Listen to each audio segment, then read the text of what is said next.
Welcome to the Free Range Podcast. I'm your host, Mike Livermore. With me today is Cale Jaffe, the director of the Environmental Law and Community Engagement Clinic here at UVA Law. Prior to joining the law school, he was an attorney with the Southern Environmental Law Center, where he led the Virginia office. Hi, Cale. Thanks for joining me today.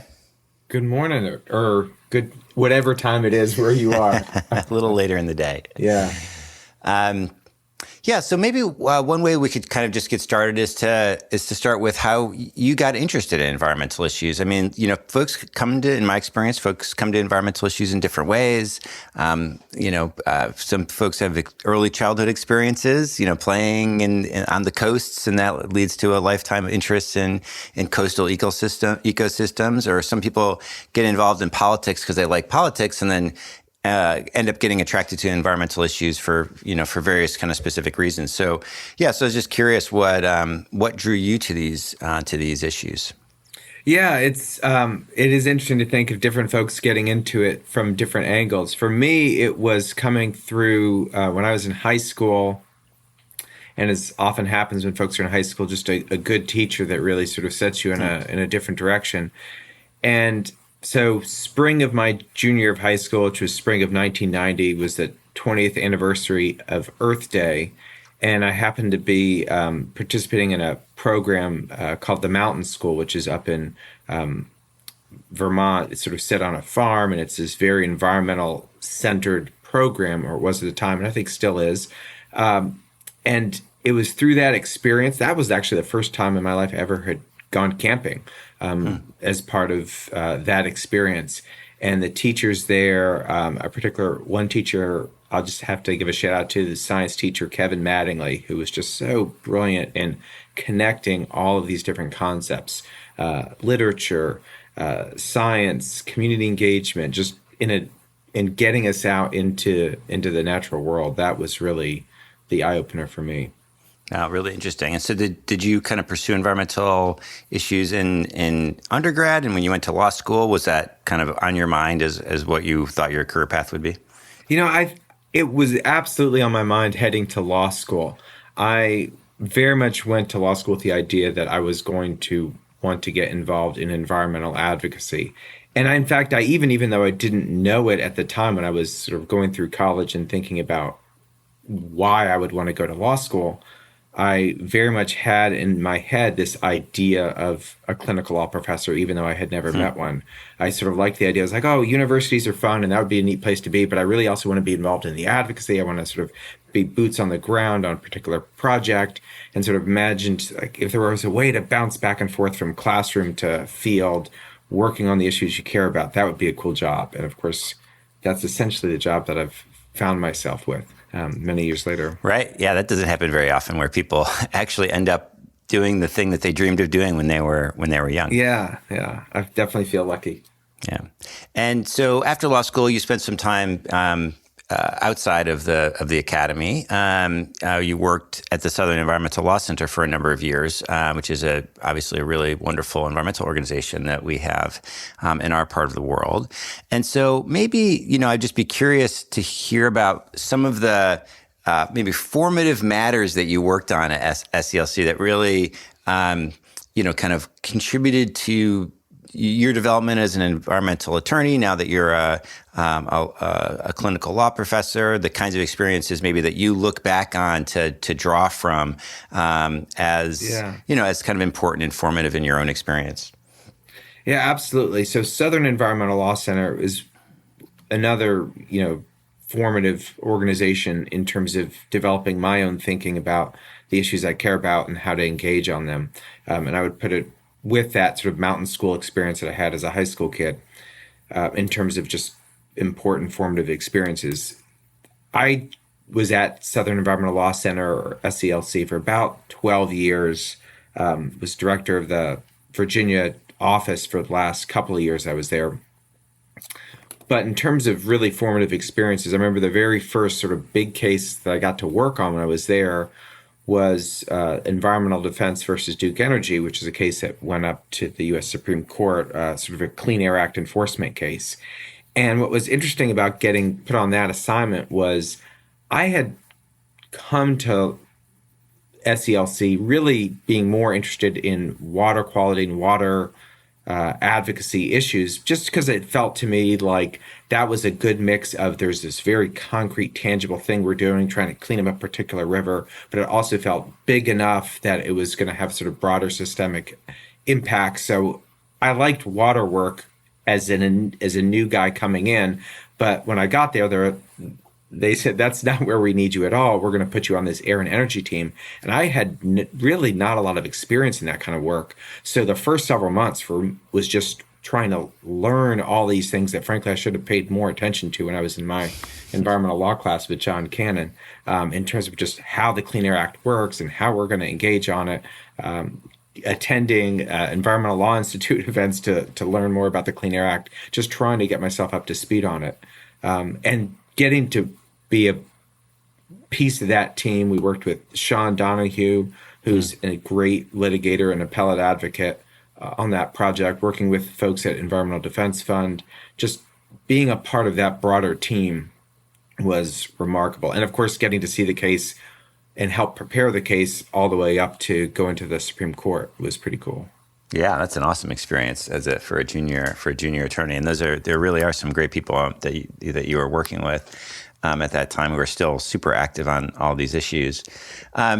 It's interesting. You mentioned the complexity of the Clean Air Act, and I think this is maybe just a little bit of a side conversation, but I think this can be a challenge for environmental attorneys, and I'm just curious how it lands for you. I think there's kind of like two schools of thought in some level about the complexity of environmental law. One school of thought is like, well, you just have to deal with it. It's that's the way things are, and so be it. And these are important problems, social problems, and we need to tackle them. And if the law is complex, then we just you plow through it. And then there's folks who enjoy the complexity. They like the ins and outs and the provisions that intersect with other provisions and the layers of interpretation and so on. So I'm curious which it's more of an aesthetic thing than an intellectual. Yeah. Well, it's intellectual and aesthetic, but it's not really substantive or normative. But I'm just curious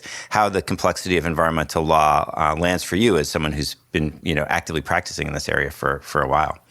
Well, I think for me, the complexity of it, and particularly in the Clean Air Act world or the energy world, it requires, if you're a lawyer coming into that, an immense amount of humility, because you realize very quickly that you are going to have to rely on other experts to help you just understand the most basic aspects of the systems you're engaging on to be able to make persuasive arguments. So, you think about the Environmental Defense versus Duke Energy case. I remember, we were hiring outside engineering experts to sort of who knew the nuts and bolts of how these multi-billion-dollar coal-fired power plants worked. We were hiring at considerable cost air modelers who could give us incredible insight into how the plumes from the smokestacks would move and what communities would be impacted by those plumes. There was just this whole world of core information that you needed to have that you as a lawyer would not be able to develop, that you were going to have to rely on engineers and scientists and modelers and a whole, panoply of experts that you were going to have to trust. Yeah, it's so interesting, right? And that's on the way that the law touches the world part, right? Which is so incredibly, it's complicated. It's very interesting, right? It's just like you get to learn some of the science and you get to learn some of these modeling questions or engineering questions. There's another funny thing about that case, right? As you mentioned, it deals with provision of the Clean Air Act. There's all this important engineering, and technical, and economic, and social consequences that come out of the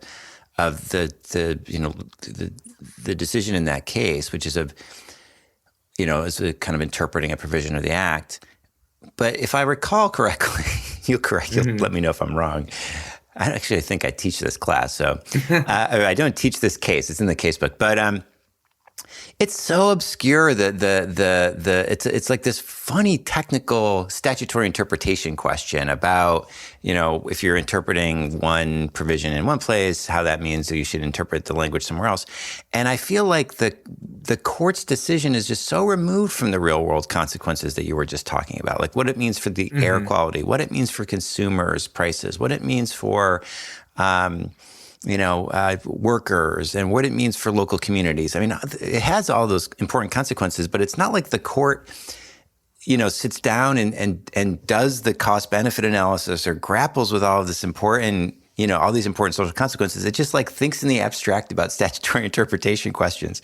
Yeah, I mean, well, one is, am I right about the case? But the other one is just, that's a funny thing about being an environmental lawyer too, is that you sometimes find yourself making very funny kinds of statutory and very internal to the law and legal interpretation questions, but they have these enormous social consequences. Yeah, I mean, I think, right. So it's this highly technical case dealing with the New Source Performance Standard program and the Prevention of Significant Deterioration program, and what the term modification means in those terms, which seems like it could be a somewhat common sense term, and of course gets insanely wonkish. What stood out for me was, I remember being in the courtroom for oral argument, and I guess we could go back to the transcript of oral argument to see if my memory is correct or not.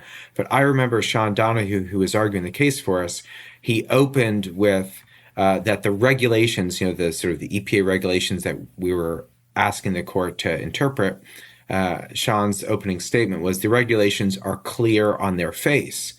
And before he even got to the next sentence, Chief Justice Roberts interrupted him and said, well, that's an audacious statement, counselor. And then Justice Scalia intervened and said, yeah, we've been poring over these regulations, for weeks. And, you're telling us that this should have been an easy case. And just sort of, we were immediately on the back foot, before we even got through the first paragraph of opening.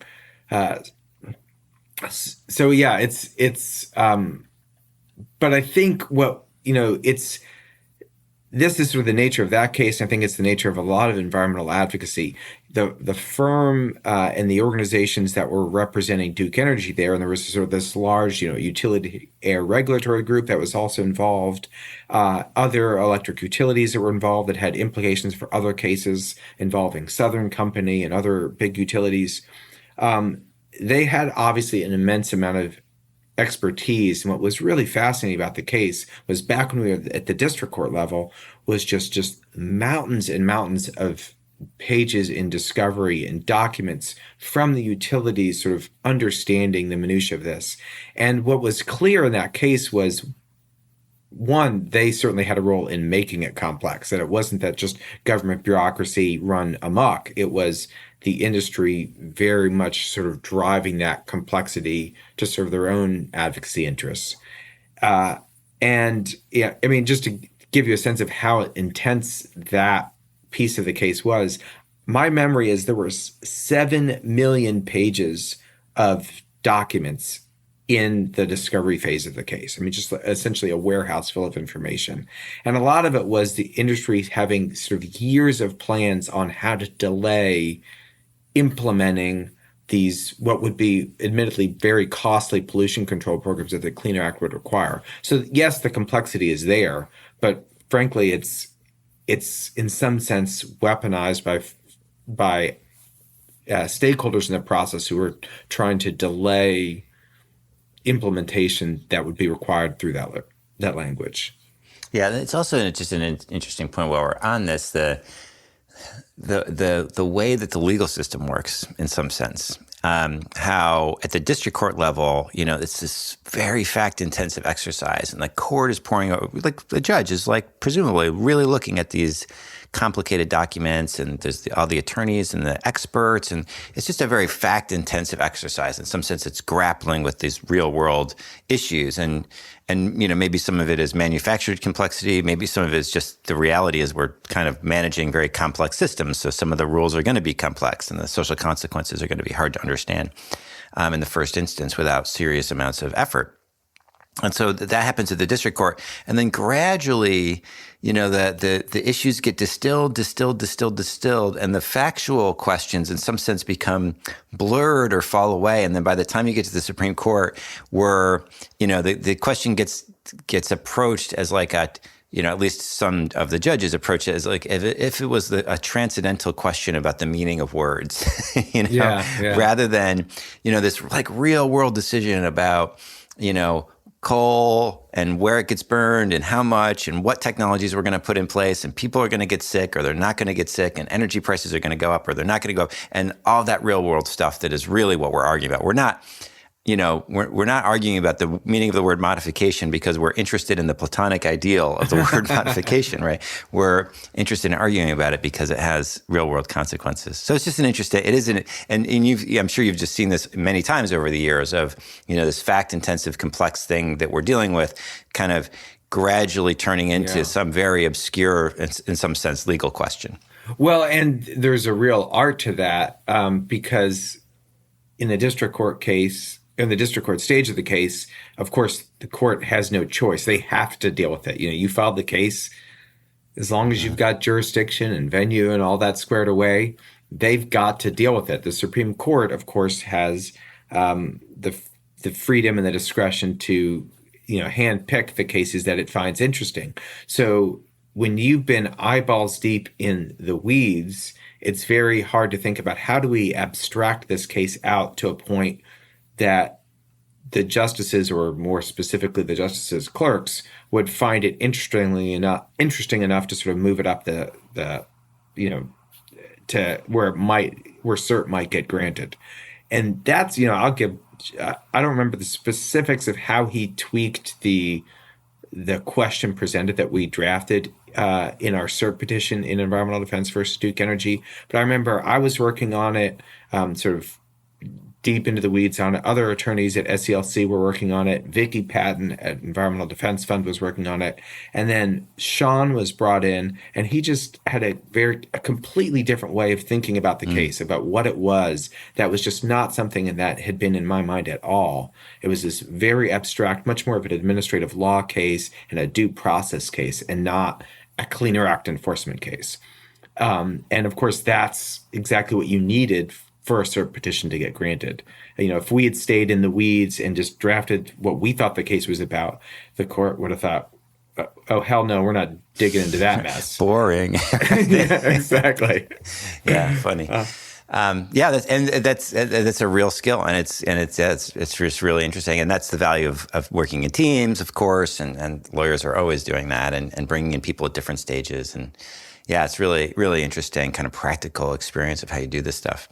So over the course of, your career, and, especially if you go back to, even longer, like your kind of environmental awakening in high school, there's been a real shift in the environmental movement towards an ever greater emphasis on environmental justice issues. And, we could talk about whether there's enough emphasis now. I mean, likely many would say no.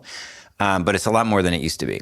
And, that's been a process that's been going on for quite a bit of time. And a lot of people put a lot of effort into this, and there's been contestation. And, this has been an important part of the conversation on environmental issues over the last, couple of decades.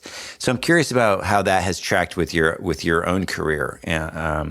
Your interest in environmental issues, and then, and where, now you have a serious interest in environmental justice, where does that intersection start to become important for you? Yeah, well, I'll start with sort of a story of sort of how I began to think about environmental justice before I even had heard that term.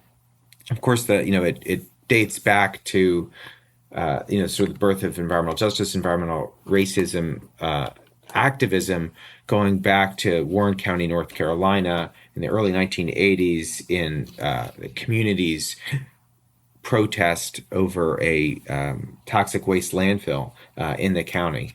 So that was obviously well before I had gotten into environmental law at all, but was not something that I was really aware of for the first several years of my practice. I'll tell you one story about it.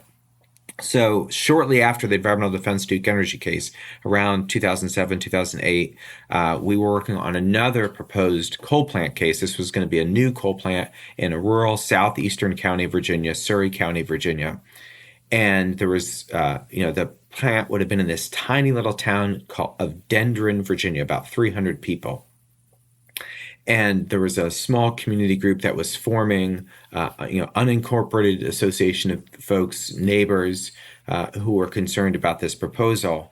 And they had sort of reached out to us and to other environmental groups, and there have been grassroots activists engaged. And they were going to organize a house party in one of the sort of leaders' homes in the town of Dendron in Surrey County, and wanted us to come down. It was going to be a potluck, bring some food and come on in. And I was, up in Charlottesville working sort of up to the last minute right before this meeting, raced out, realized, I'd forgotten to bring any food, pulled over, bought some donuts at a roadside Dunkin' Donuts, and then made my way there. And when I got there and sort of left the donuts and I gave my spiel, and then I left after giving my spiel about sort of what the legal issues were and giving them some recommendations, realized that everything I had done had just been completely tone deaf. Like they were irritated with me. They thought I was arrogant. They thought I was disrespectful. They thought bringing donuts as opposed to actually making a meal was disrespectful. And it was sort of this good lesson in humility that essentially what I had done with sort of one small little gesture or after another was send this message that I thought of myself as the expert and I was parachuting in to direct this case. And that's not what they wanted at all. They were the experts. It was their community. They knew what was at stake. I didn't live there. I didn't appreciate the risks. And I needed to have gotten there early in the day, spend more time with them, do more listening, less talking. And that was sort of, I didn't label it environmental justice at the time, but essentially that's what that was. This was a community that was going to be directly impacted. And I was approaching it from a very top-down hierarchical approach that was just absolutely wrong. Well, so what ended up happening with the proposed power plant, kind of as things unfolded in that matter? It was really fascinating. The case moved forward. We continued to engage primarily on the environmental permitting side of it with the Department of Environmental Quality. And meanwhile, as we're engaging on that on a whole host of issues, from the mercury and air toxic standard that the Obama administration was working on best available control technology and whether greenhouse gas emissions would be covered by a backed standard or not. Mm-hmm. We're doing what we do as environmental lawyers, sort of pressing DEQ, the Department of Environmental Quality, on all those questions. Meanwhile, outside of our control, the price of methane gas is falling. Costs of building a new coal plant are rising. And so after a couple of years of this, the power company that was proposing that facility, Old Dominion Electric Cooperative, ultimately decided to withdraw. They didn't end up building the coal plant in Surrey County. So in that sense, it was a win for our clients and win for the community that we were supporting, and a win for us. They did end up building a gas-fired power plant, I think in Maryland, to sort of meet their anticipated need. And obviously there are a host of issues there that we did not get into because we weren't working in Maryland. But so it was a victory in that sense. But there's one great story that I'll share about the case that's another sort of lesson in humility on sort of environmental justice on the front lines. One of the local zoning issues required that before the county or in the town rezoned to allow this multi-billion-dollar industrial facility to come in, they had to, under state law, notice that decision at least 2 weeks before the meeting. And the county had failed to do that. We had this meeting. It was actually in the garage part of the fire station, because that was the only physical space they had that was large enough to hold all the people. So they moved the fire trucks out, and we sat sort of on folding chairs in the fire station. And there were a couple of us who were at that meeting who sort of raised the point that they had not properly noticed this as a decision-making event, that they had to, they couldn't actually rezone tonight. They had to do something else. and they disagreed. They got advice from the power company lawyer that said they could go forward. So they voted to rezone.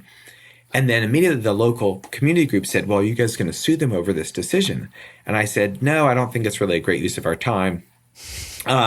Because frankly, all they have to do is just renotice it and vote 2 weeks later, and our case is moot. Like, let's not waste our time on that. But one of the local folks disagreed. Is this guy who was a blueberry farmer. And so he filed a pro se case challenging the zoning. And instead of just mooting the case by re-noticing the hearing and voting again 2 weeks later, the law firm representing the power company litigated it for several months and ultimately lost. And they lost. Like they spent a ton of money. They were fighting this guy who's just trying to figure it out pro se. And I was just sort of could not understand it. And it was just all about hubris. It was this we're not going to admit having made a mistake, especially to this blueberry farmer who's trying to tell us that it was our mistake. Wow. And did that end up so they spent all the money on litigation. Did it end up, was there stuff that happened that they had to then go obviously they had to redo that meeting, but then did they have to go redo other stuff? Like, did it actually end up kind of throwing a monkey wrench in the works? I mean, it's hard to know how big a monkey wrench it threw, but it absolutely impacted because it delayed moving forward on the project. They couldn't do any, they couldn't do anything on the land until they'd gotten the zoning cleared. Of course, they were still way behind on the environmental permitting phase, so maybe they couldn't have done anything anyway. But it absolutely added to their costs. They're paying, Richmond law firm rates to litigate a matter that they shouldn't have been litigating. Right. And also just the complexity and the uncertainty, and there's just like one more kind of front in the fight. Absolutely. Right. Yeah, I love that. I love that story. So those are, it's really interesting illustrative cases of, like the lessons in humility, right? So that was a strategic. The first one was kind of like, just a kind of what's the right attitude to have as you come in, and it's kind of you to offer these stories, and they're representative, right? They're not like it's like this was your personal failing. This is the kind of indicative of how the whole environmental movement was perceived for a long time, and I think even to a certain extent still is. And that's something that a lot of people are working very hard to change. And so maybe we could shift a little bit to the clinical context and what you've been up to recently, and then maybe talk a little bit about how in teaching you take those lessons and impart them onto the students. So after SLC for several years and directing the Virginia operation, you decided to kind of switch over to legal education, but also with this advocacy component to it. So what drew you to that? You said earlier it was kind of your dream jobs to being on a university, but also engaging in advocacy.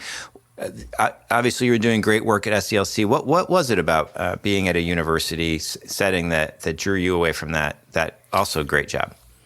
Yeah, it's a really hard question. I think I really like. The thing that is a lot of fun about a university and is getting to work with people like you, Mike, is getting to just be around this very intellectually diverse and intellectually curious group. Obviously, I think the lawyers at SCLC are obviously incredibly intellectually curious and incredibly smart folks, but it's just sort of the freedom to go wherever your interests drive you. So, I think of the projects that I bring into the clinic as really needing to serve three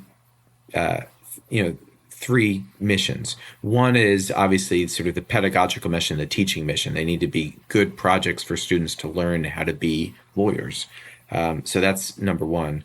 Number two is I think they should serve obviously a public service mission where it's a pro bono clinic. We're not charging our clients anything for the legal services we provide. Maybe they should be worried, you get what you pay for. But they're getting free student labor on these projects, and so there should be a public service mission. And then the third piece, which is really the piece that I think distinguishes it from Southern Environmental Law Center work, is picking projects that are intellectually interesting to me, that are academically interesting, where oh, this is something I've read about and I'm curious about it, and I don't have to worry about, well, we have an organizational mission and it's very specific, and you're on our air and energy team, and so you can only work on air and energy cases, and that's it. I get to bounce around. So I've worked on an environmental justice case involving, landfill in Cumberland County, Virginia. I've worked on a CERCLA case out of Montana. I've worked on Clean Water Act cases. I've worked on Public Utility Commission cases. So it's just, maybe I'm falling into the trap of, jack of all trades, master of none. But I'm getting that is the thing that's really different about working in a clinical environment at a university setting that you don't get, that you don't really get if you're in an NGO working as part of sort of a mission-driven organization and you have a specific role to play there. Here, you've got a little more freedom. Yeah, that's really interesting. And, it makes a ton of sense. I mean, I totally see the fun in that, right? And then just the intellectual stimulation, and also like there is something just very different. Whereas in some sense, every organization like SCLC or Environmental Defense Fund or Earth Justice or or outside the environmental domain for that matter, the ACLU or any advocacy organization, they have limited litigation resources. They're only going to be able to take some cases, right? And the way that a lot of the NGO world, the advocacy world is going to do that is they're going to be looking to like maximize their impact on a specific set of kind of broader policy goals. Like, the Sierra Club was funded with a big grant from the Bloomberg Foundation to shut down coal-fired power plants or stop coal-fired power plants from being built. And so then they're going to pick cases that align with that, broader kind of strategic mission, right?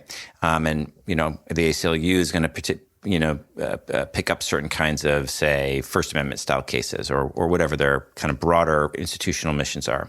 Whereas with the clinic, there is the public service mission, but it's a little different, right? It's not like this is about you pursuing some particular ideological, or broader policy agenda. I mean, obviously, It's kind of generally stuff that's good for the environment and whatever, but it's not like you're like, okay, we're going to use the clinic resources to do impact in this particular area. It's you want to work with groups who might otherwise struggle to find legal representation. Absolutely. I mean, we get a lot of cold calls of folks sort of looking for help, and so then that's sort of where almost all of the work generates from is from those sort of cold calls and then talking strategically. The other thing I would say about sort of the way NGOs work that is I totally understand it, and it makes for a more effective environmental community or advocacy community, but can be a little constraining is it's not just that an organization will have its own mission, that it's charted out a 10-year plan of here's how we're going to get here, and here's how we're going to fund it, and here's where we're going to make our impact. But they're also incredibly mindful of what their coalition partners are doing. And so you might say, well, maybe we're, where it comes up, I think, where you really see it right now in the environmental world is on nuclear power. There are some groups that are very clearly opposed to the development of nuclear power, either continuing to operate existing aging nuclear fleet or expanding and building new nuclear units or investing in small modular reactors, whatever it might be. There are some groups that are very opposed to sort of moving that direction as part of a climate strategy. Other groups that I think internally are probably more open to nuclear as a core component of a climate strategy, but are mindful of not wanting to step on the toes of their partners. And so everybody is just sort of, I don't know, somehow sort of holding themselves back, sort of restraining themselves from engaging on an issue because of their partners' strategic plans. And that kind of coalition advocacy is important. I think it's really helpful when sort of the environmental community writ large speaks with one voice on the issues of greatest concern. But it can also be very frustrating when you have a different vision of what you think the community should be doing, but you're constrained by what the broader coalition is trying to do.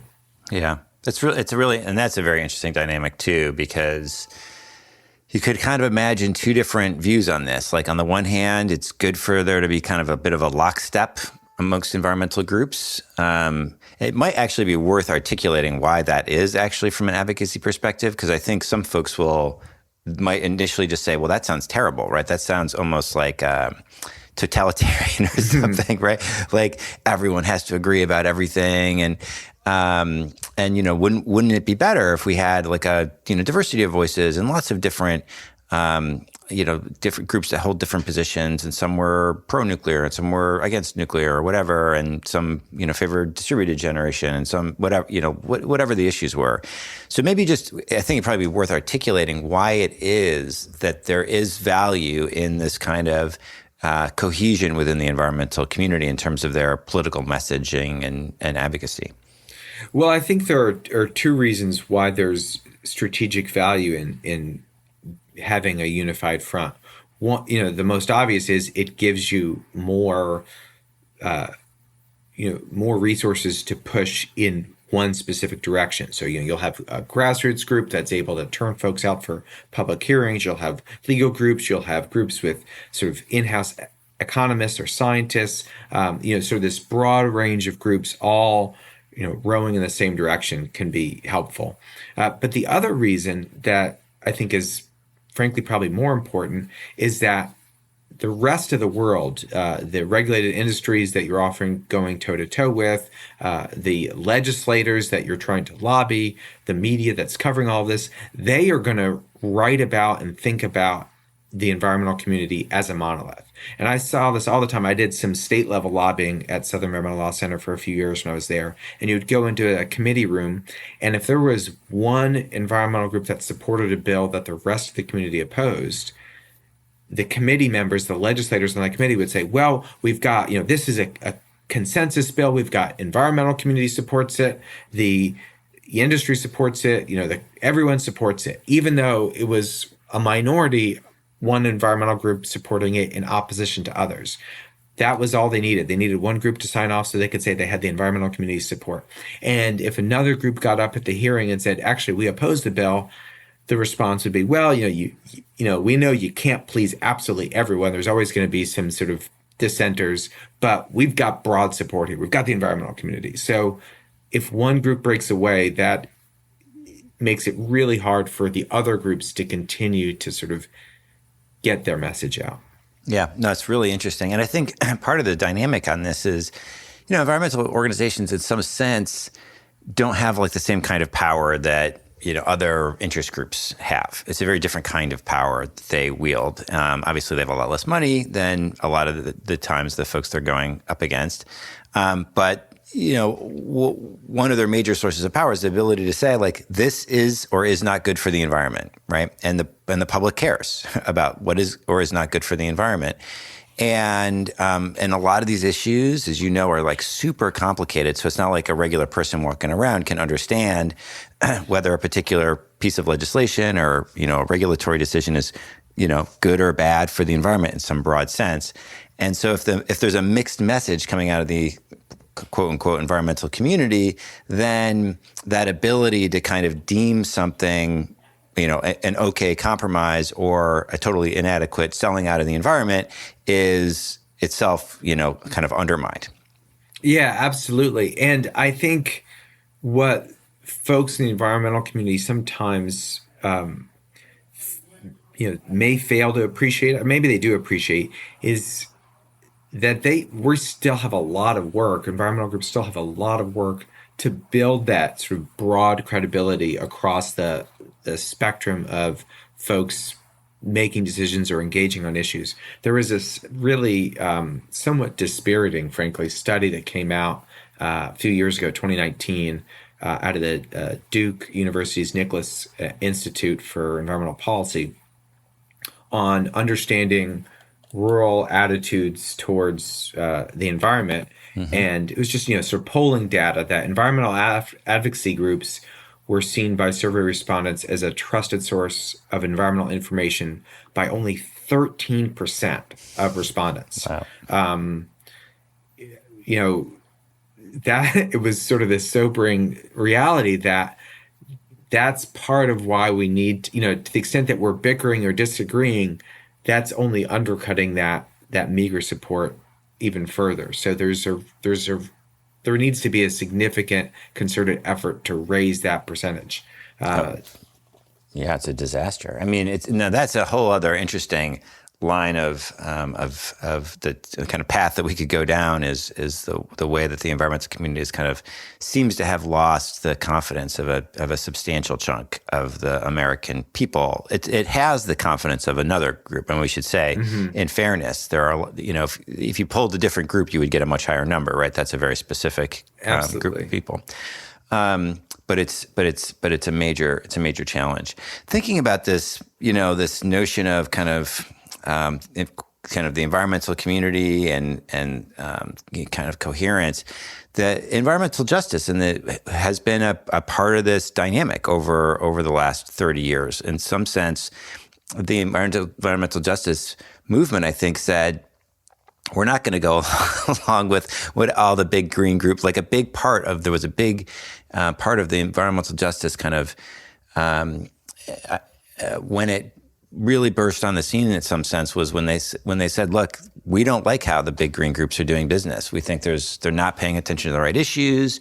They're not the composition of their leadership and the folks who are staffers there, we don't think is reflective of our communities.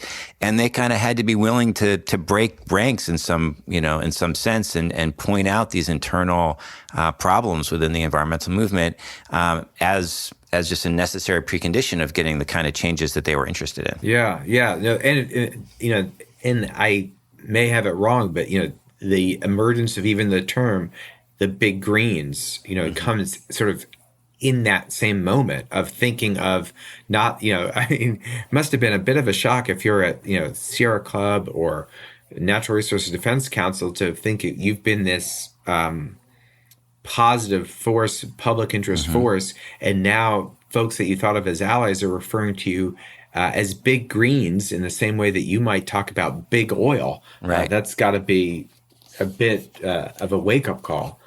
I think what the environmental community has struggled with is to really break through on the environmental justice issue. You really need, and there are a lot of folks who have led on this. I was at a conference last year where I ran into Abby Dillon, who's the president of Earth Justice now. And she is amazing, and she absolutely gets this in terms of leading Earth Justice on environmental justice issues.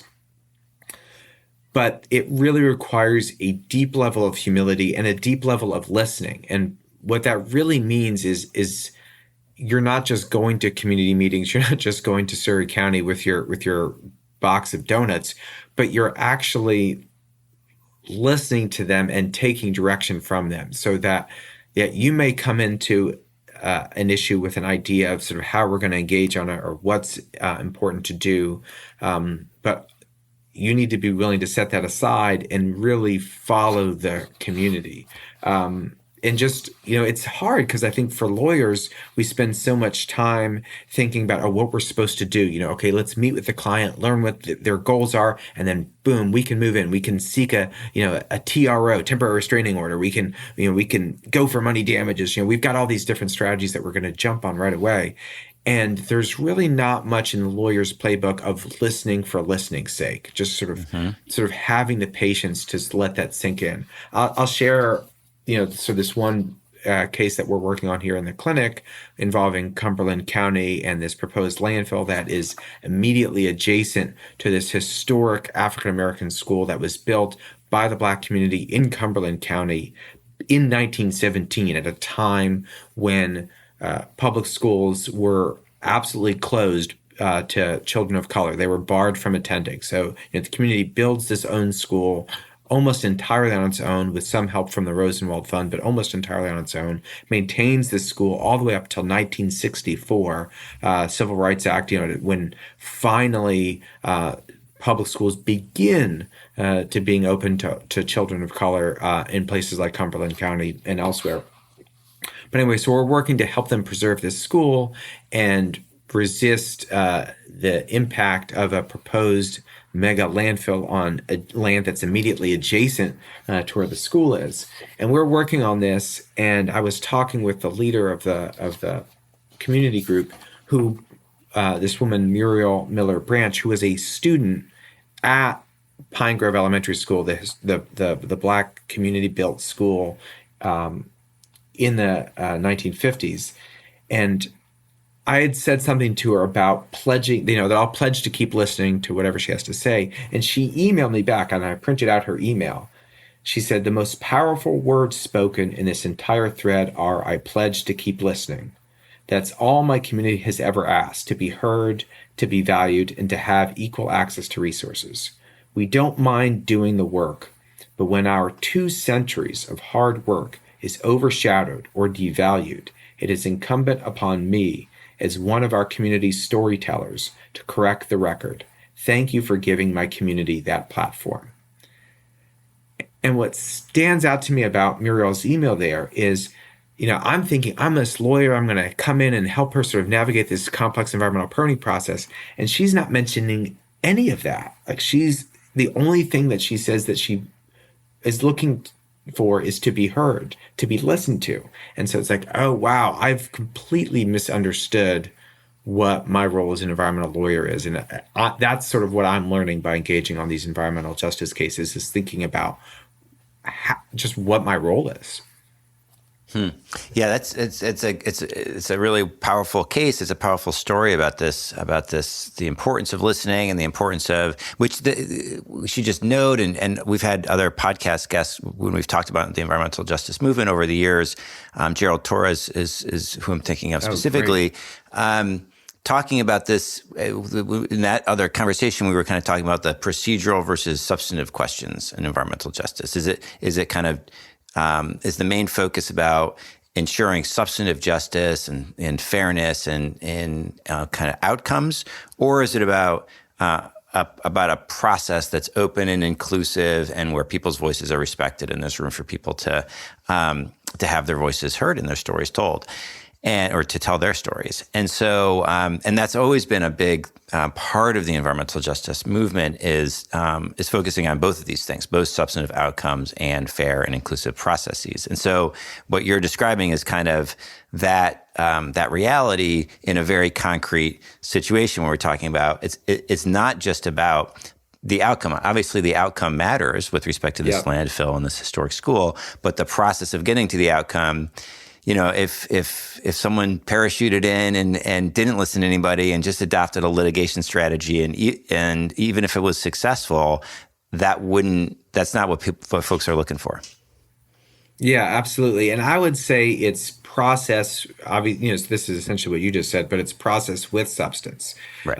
What you see from, whether it's this project or another project, is sort of the regulated industry that's proposing something. All the time you hear, folks on that side say, well, we are listening.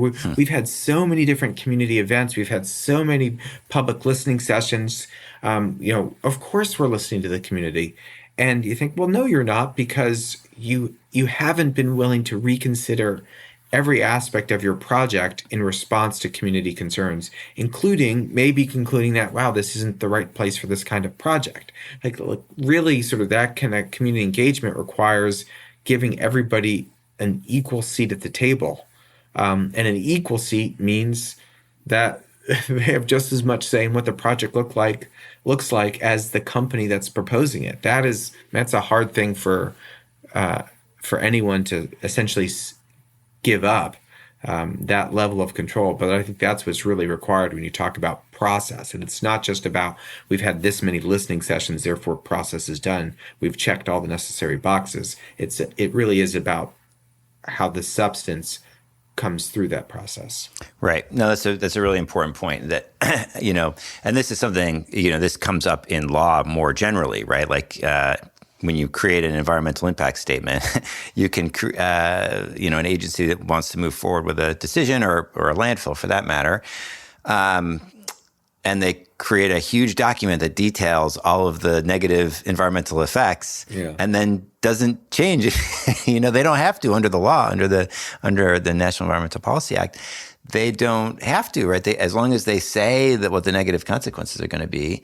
Obviously, there's other environmental laws, but But in Yeah. some sense, process for process's sake, or a listening session. What is it? Well, we even say like a listening session where you don't change your mind about anything is maybe a little.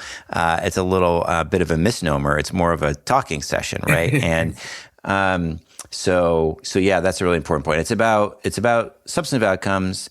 It's about process, but where process means power too. It doesn't just mean an opportunity to literally stand up and say your piece and have someone sit there, but it means that you actually have genuine influence and power over the outcome. Yeah, I love that phrase, Mike. Process means power. I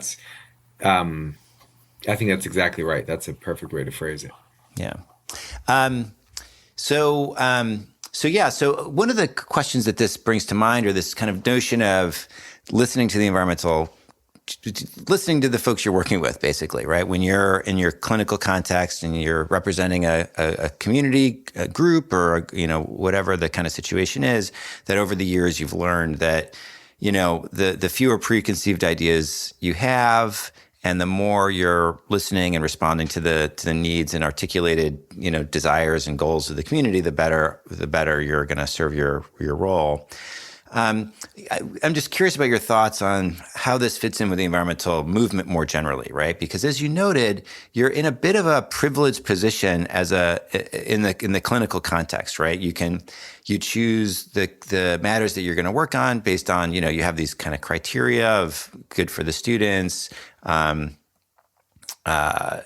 for the community in some broad sense, also intellectually interesting, and it doesn't have to be kind of fit into as a cog in a bigger strategic machine, right? In some sense, whereas you take Sierra Club or Earth Justice or SCLC or any group, they very understandably have a bigger strategic set of goals, right? They want to improve air quality, or they're trying to address climate change, really big picture things.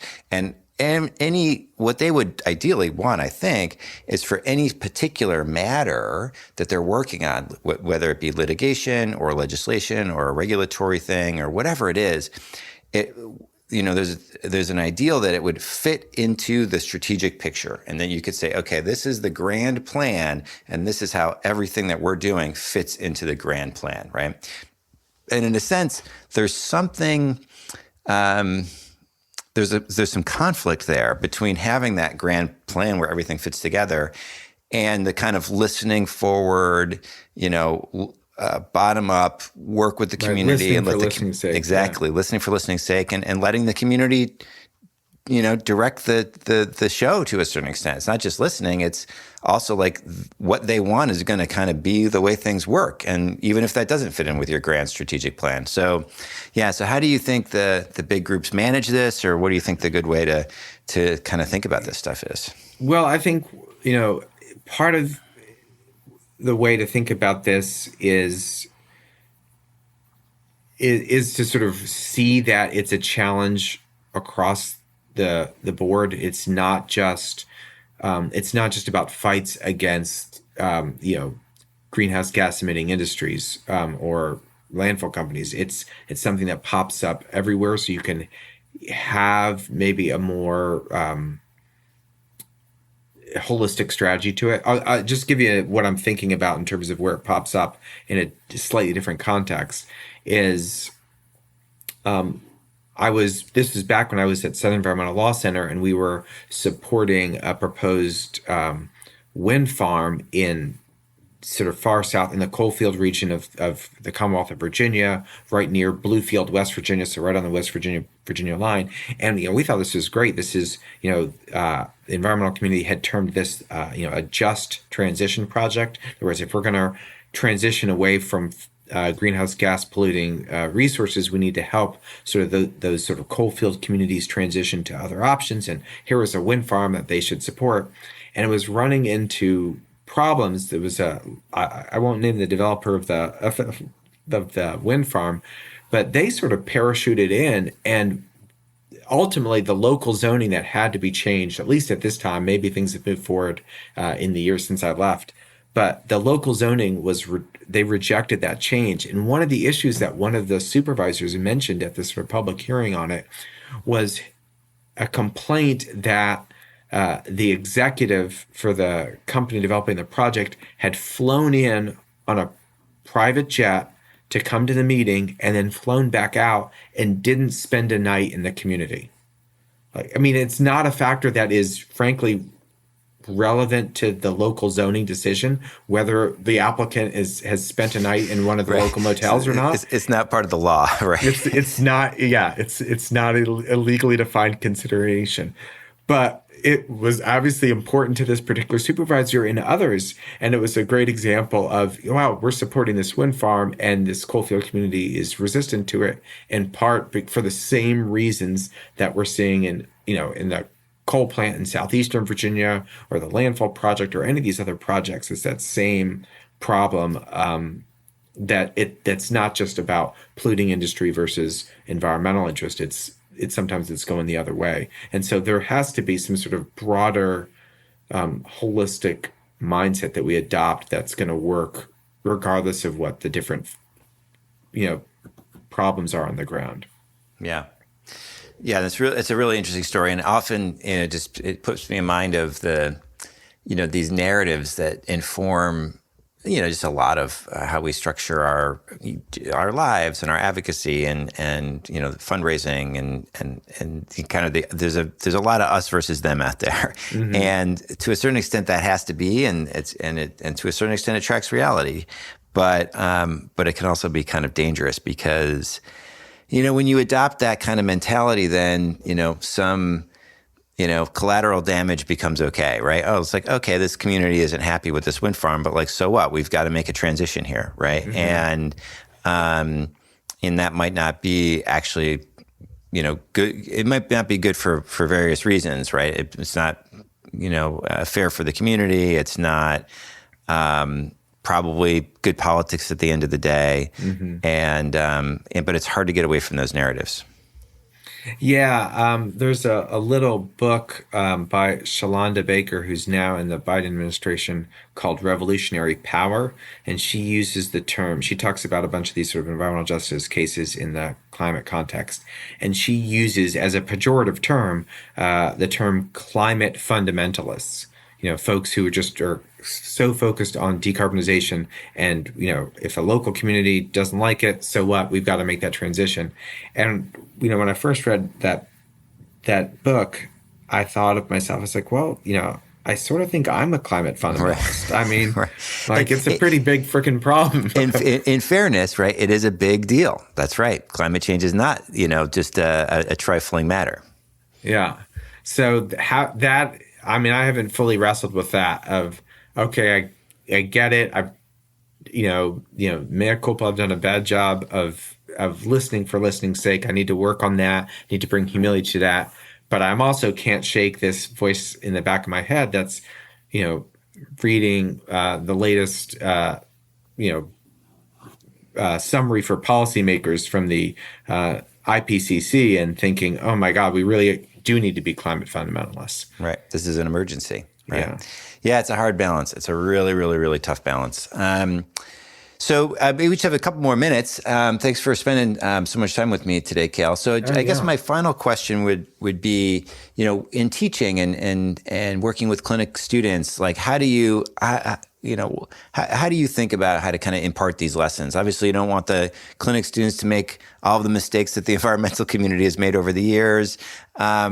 Is there a way that you structure the clinic or structure the relationship that the students have with clients to try to kind of build some of these insights into the educational experience that they have? Oh, I'm so glad you asked that, because as I was sitting here thinking, the one thing I hadn't talked about yet was the teaching. And of course, that is a huge motivation here. It's so much fun to get to work with students, sort of young people, sort of at the earliest stages of their career, shortly after college, maybe a little bit, some with more experience than others, but they're coming in here really just trying to figure out where they're going and how to get there.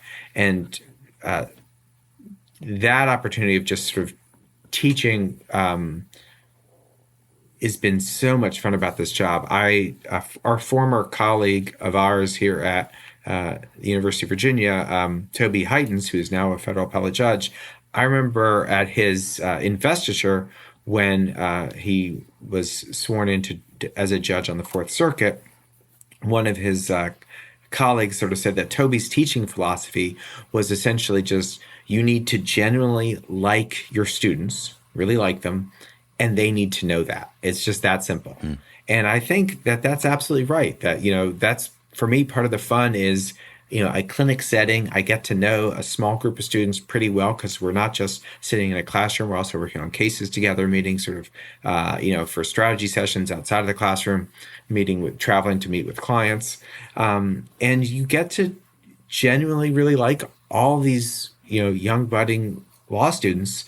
And I think my job is just simply to let them know that I'm excited for them, and they'll sort of find their way from that. I can sort of share whatever insights I have from my own experiences. But another way of thinking of it is I recently read the obituary for this wonderful art teacher that I happen to know from my high school. He died not that long ago at age, I think, 89 or 90. But in his obituary, it wrote that his teaching philosophy was just simply that he saw the light in his students and reflected it back to them. And I think there's, I know I'm not teaching high school art. We're teaching at a professional school, trying to prepare people for a complex career. But I think there's still some of that simplicity of seeing the light in our students and reflecting it back to them. Well, that sounds great. That sounds totally right. And yeah, it's a great way for us to end the conversation today. Thanks so much for chatting with me and all these really super interesting insights from your career, and thanks for all the work you've done on these issues over the years. Thank you so much for letting me sit in on the podcast. I've been as they say in talk radio, long time listener, first time caller. So I'm excited to be here. Yeah, it's been fun having you on. Thanks. And listeners, if you enjoyed this episode, let us know. You can give us a like, a rating, subscribe to the podcast, and follow us on social media. It'd be great to hear from you. Till next time.